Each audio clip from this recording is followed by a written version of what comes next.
Hello and welcome to another Views from the Veranda on a nice clear day in the Shire.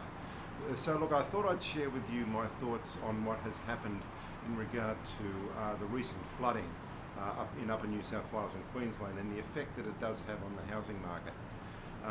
You have to cast your mind back to a similar situation back in Queensland in 2011 when in Brisbane there was some serious flooding.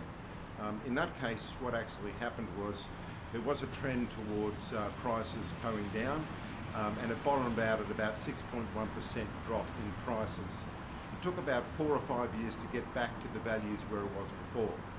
So what we were seeing back then, but was that in fact the reduced interest rates were just starting to kick in. So now we've got a very different situation where in fact it looks like we're going to have tightened monetary policy, and if anything interest rates may be going up again.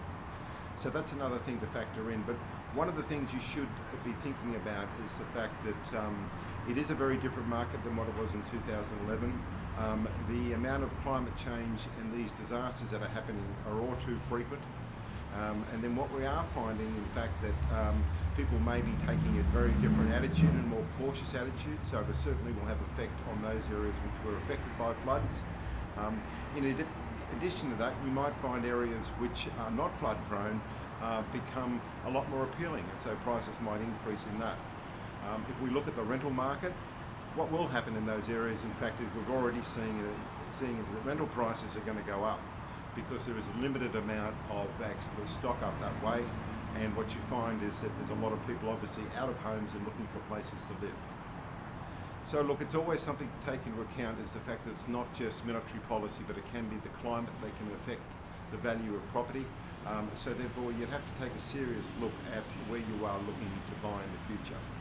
Well look, if you'd like to know where to buy in the Shire, contact us, message us. We're here to give you the best advice that the Shire can provide. But until next time, and hopefully another clear day, you all take care and look after each other. Thank you.